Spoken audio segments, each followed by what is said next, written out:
Parisiens, parisiennes, du jour bonjour, du soir bonsoir, de l'après-midi bon après-midi, tout dépend à quelle heure vous regardez cette vidéo, bien sûr. Vous devez vous demander, mais pourquoi il fait une vidéo?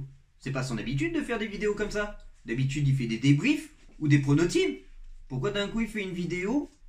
C'est pas un avant-match? Non, je vous promets, c'est pas un avant-match. Sachant que l'avant-match c'est un peu la pronotime. Non, c'est parce que j'ai décidé de parler de trois sujets. Trois sujets que j'avais postés sur ma story. Et j'avais fait en même temps un petit sondage avec mes abonnés sur Instagram pour savoir si j'en parlais en live TikTok ou faire une vidéo YouTube. Et beaucoup ont répondu vidéo YouTube. Donc voilà. Premier sujet. Il sera basé sur Ramos. Ramos, comme vous le savez, il sera absent face à l'OM. Pourquoi? Parce qu'il s'est pris un carton rouge face à Reims. Bien évidemment, pour ceux qui connaissent les règles du football, quand on se prend un carton rouge, on est suspendu le match suivant. Et ben voilà, donc il sera suspendu. Beaucoup, évidemment, sont déçus que Ramos soit pas là. Évidemment, vu qu'il y a des pom-pom girls. Oh, mais c'est chiant, il n'y a pas Ramos. Moi, je suis content. Pourquoi? Parce que ça fait des semaines que je le dis. Ramos handicape l'équipe. Voilà, je l'ai dit. Pourquoi? Parce que pour moi, beaucoup tapent sur Marquinhos. Mais il y en a beaucoup qui ne réfléchissent pas. Vous pensez pas que justement Marquinhos galère parce qu'il se retrouve à faire le boulot de deux personnes? Le sien, plus celui-là de Ramos? Combien de fois Ramos s'est fait bouffer en profondeur? Combien de fois Ramos n'a plus la caisse pour attaquer les attaquants? Et beaucoup me disent, ouais mais il se préserve pour la Coupe du Monde, il veut pas se blesser. Et dans ce cas-là, qui joue pas? Bah alors non, je suis désolé. T'es professionnel ou t'es pas professionnel? Tu joues pour le club ou tu joues pour ta gueule? Moi, pour moi, s'il se préserve pour pas se blesser avant la Coupe du Monde, c'est qu'il joue pour sa gueule. Donc il joue pas pour le club. Et moi, vous savez ce que je pense des joueurs qui ne jouent pas pour le club. Donc, moi, je suis content qu'il ne joue pas face à l'OM. Comme ça, je suis quasiment sûr et certain, et on en reparlera, que Marquinhos fera son match.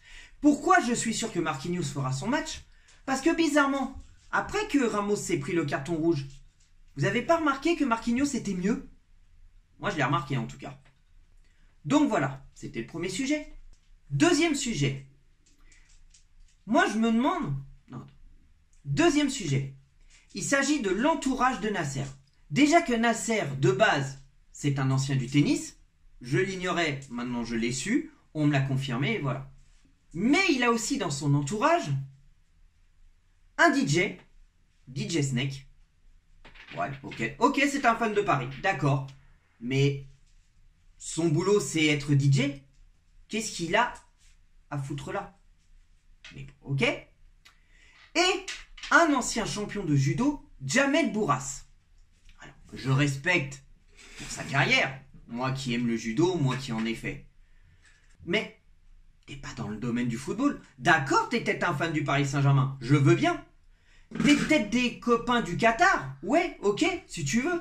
Je comprends pas que quelqu'un qui est un ancien champion de judo soit parmi les conseillers de Nasser. Et alors, Nasser qui est un ancien du tennis. C'est comme si qu'on prenait un ancien chef pâtissier et qu'on le mettait directeur de banque. Vous voyez le truc? Le mec, il va complètement se paumer. Le mec, il est censé faire des desserts, faire des pâtisseries, des crèmes brûlées, des crèmes caramel, des flans au chocolat, des opéras. J'ai toujours un abruti qui met une connerie. J'ai pas dit l'opéra là où il y a les musiques, j'ai dit l'opéra, le gâteau. Voilà.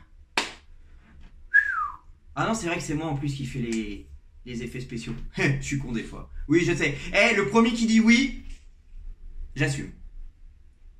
Bref, vous avez compris, j'ai voulu faire un peu d'humour. Hein. Faut bien. Mais bon, vous voyez le truc. C'est pas normal. Pourtant, il y a plein de personnes qui mériteraient d'être président du PSG. Comme par exemple, et beaucoup sont d'accord avec moi, Luis Fernandez. Ancien joueur, ancien entraîneur du Paris Saint-Germain. Et qui a l'amour du maillot, bien sûr. Donc voilà. Et dernier sujet. Est-ce que vous avez tous entendu ce qu'a dit Galtier après le match face à Benfica En interview, quand on est entraîneur au Paris Saint-Germain, on n'a pas le droit de faire de l'humour. Ça, c'est dû au chariot à voile. Vous vous souvenez ce qui s'est passé? Après cette phrase-là, tout le monde lui a tapé dessus. Mais ça veut tout dire en fait. Pour qu'il ait dit cette phrase-là, c'est parce que tout simplement, il a voulu tacler un peu tout le monde. Il a voulu tacler les dirigeants du Paris Saint-Germain qui lui sont tombés dessus après ça. Il a voulu tacler aussi, bien évidemment, les médias. Parce que vous avez bien vu les médias, ce qu'ils font. À chaque fois, dès qu'il y a quelque chose, ils aiment bien nous emmerder. Et puis voilà. Mais vous pensez pas que quand il ait dit ça aussi, c'est parce que peut-être qu'il commence un peu à en avoir marre? Regardez tout à l'heure. Regardez tout à l'heure dans sa conférence de presse. Il a encore appuyé sur le sujet des médias. Vous me parlez jamais de foot. Mais il a raison. C'est toujours pareil. En fait, le Paris Saint-Germain est détesté depuis des années. Il n'y a pas que le Paris Saint-Germain. Même la ville en elle-même est détestée. Paris est détesté. On n'a jamais été aimé. Donc c'est pour ça qu'aussi les médias sont tout le temps en train de nous chercher, sont tout le temps en train d'appuyer là où ça fait mal. Regardez les rumeurs avec Mbappé. Campos a démenti. Alors attention, Mbappé. Je vais venir sur le sujet d'Mbappé. C'était pas prévu, mais j'en parle tout de suite. Je comprends que ça énerve certains. Mettez-vous à la place d'Mbappé. On vous fait des promesses pour vous faire rester. Vous acceptez, vous restez pour ces promesses. Ces promesses ne sont pas tenues. Vous allez être content? Vous allez laisser passer? Non, je ne crois pas, non.